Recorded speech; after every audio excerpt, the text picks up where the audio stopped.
ಮಂಜೇಶ್ವರದ ಸರ್ವತೋಮುಖ ಅಭಿವೃದ್ಧಿಗೆ 37.73 ಕೋಟಿ ರೂಪಾಯಿಗಳ ಬಜೆಟ್ ಮಂಡನೆ. ಸ್ಮಾರ್ಟ್ ಮಂಜೇಶ್ವರ ಯೋಜನೆಗೆ ಚಾಲನೆ.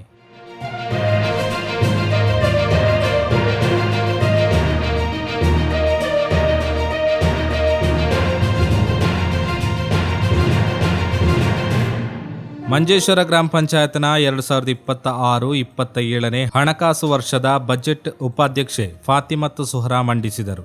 ಗ್ರಾಮೀಣ ಭಾಗದ ಮೂಲಸೌಕರ್ಯ ಅಭಿವೃದ್ಧಿ, ತ್ಯಾಜ್ಯ ಮುಕ್ತ ಮಂಜೇಶ್ವರ ಮತ್ತು ಕುಡಿಯುವ ನೀರಿಗೆ ಈ ಬಜೆಟ್ನಲ್ಲಿ ಹೆಚ್ಚಿನ ಆದ್ಯತೆ ನೀಡಲಾಗಿದೆ.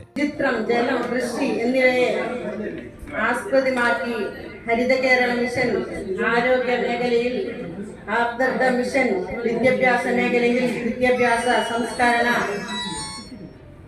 യജ്ഞനവും പാർപ്പിടം ലൈഫ് മിഷൻ ഉൾപ്പെടുത്താനുള്ള ഈ പദ്ധതികളെ പാർപ്പിടത്തിൽ ലൈഫ് മിഷൻ ഉൾപ്പെടുത്തുന്നതിനായി ഈ പദ്ധതികൾ ജനകീയ ആസൂത്രണവുമായി സംയോജിച്ചുകൊണ്ട് സദസ്യ സ്ഥാപനങ്ങളിലെ ശക്തിപ്പെടുത്തുന്നതിന് നടത്തിയിട്ടുള്ള അനുസ്തരണവുമായ സ്ഥാപനം സർക്കാർ വിഭാവനം ചെയ്തിരിക്കുന്നു. ಪಂಚಾಯತ್ ಅಧ್ಯಕ್ಷ ಬಶೀರ್ ಕನಿಲಾ ಅವರು ಪ್ರಾಸ್ತಾವಿಕ ಭಾಷಣ ಮಾಡಿ ಮಂಜೇಶ್ವರದ ಭೌತಿಕ ಚಿತ್ರಣವನ್ನು ಬದಲಿಸುವ ಮತ್ತು ಜನರ ಜೀವನ್ಮಟ್ಟವನ್ನು ಸುಧಾರಿಸುವ ಗುರಿಯನ್ನ ಈ ಬಜೆಟ್ ಹೊಂದಿದೆ ಎಂದು ತಿಳಿಸಿದರು. അതുപോലെ തന്നെ മാലിന്യം എല്ലാം മൊത്തമായി ഈ ഒരു കൊല്ലത്തുള്ളിലുള്ള ഈ ബജറ്റുകൾക്ക് നിങ്ങളുടെ എല്ലാവരുടെ നാട്ടുകാരുടെ സഹായത്തോടെ നല്ല രീതിയിലുള്ള ബജറ്റുകളാണ് ഞങ്ങൾ അവതരിപ്പിക്കാൻ പോകുന്നത്. ഏതായാലും നല്ല കാഴ്ചപ്പാടുള്ള വികസനമാണ് ഞങ്ങൾ ബജറ്റ് അവതരിപ്പിക്കാൻ പോകുന്നത്. വൈസ് പ്രസിഡന്റ്, ഏതായാലും ഈ പഞ്ചായത്തിന്റെ മുഖച്ഛായ മാറ്റാനുള്ള ഒരു സംവിധാനത്തിലാണ് ഈ മഞ്ചേശ്വര പഞ്ചായത്ത് ഭരണസമിതി മേൽക്കൈ എടുത്തിട്ടുള്ളത്.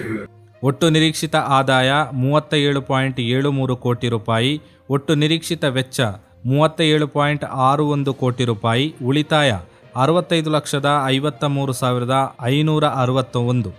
ಮಂಜೇಶ್ವರ ಗ್ರಾಮ ಪಂಚಾಯತ್ ವ್ಯಾಪ್ತಿಯ ಪ್ರಮುಖ ಸ್ಥಳಗಳನ್ನು ಸ್ಮಾರ್ಟ್ ಟೌನ್ಗಳಾಗಿ ಅಭಿವೃದ್ಧಿಪಡಿಸುವ ಮಹತ್ವಾಕಾಂಕ್ಷೆಯನ್ನ ಯೋಜನೆಗೆ ಬಜೆಟ್ನಲ್ಲಿ ಚಾಲನೆ ನೀಡಲಾಗಿದೆ. ಮೊದಲ ಹಂತವಾಗಿ ಹೊಸಂಗಡಿ, ಮಂಜೇಶ್ವರ, ತೂಮಿನಾಡು, ಕುಂಜತ್ತೂರು ಮತ್ತು ಹೊಸಬೆಟ್ಟು ಪ್ರದೇಶಗಳನ್ನು 2026-27ರಲ್ಲಿ ಸ್ಮಾರ್ಟ್ ಟೌನ್ಗಳಾಗಿ ಪರಿವರ್ತಿಸಲಾಗುವುದು. ಸ್ವಚ್ಛತೆಗೆ ಮೊದಲ ಆದ್ಯತೆ ನೀಡಲಾಗಿದ್ದು, ಸಂಪೂರ್ಣ ಪಂಚಾಯತನ್ನು ತ್ಯಾಜ್ಯ ಮುಕ್ತಗೊಳಿಸಲು ವಿಶೇಷ ಕಾರ್ಯಕ್ರಮಗಳನ್ನು ರೂಪಿಸಲಾಗಿದೆ. ಗ್ರಾಮೀಣ ಪ್ರದೇಶಗಳಲ್ಲಿನ ಕುಡಿಯುವ ನೀರಿನ ಸಮಸ್ಯೆಯನ್ನು ಪರಿಹರಿಸಲು ವಿಶೇಷ ಅನುದಾನವನ್ನು ಮೀಸಲಿಡಲಾಗಿದೆ. ಒಳನಾಡು ರಸ್ತೆಗಳ ನವೀಕರಣ ಮತ್ತು ಇತರ ಮೂಲಸೌಕರ್ಯಗಳ ಮೂಲಕ ಪಂಚಾಯತ್ನ ಮುಖಪುಟವನ್ನೇ ಬದಲಾಯಿಸಲು ಉದ್ದೇಶಿಸಲಾಗಿದೆ.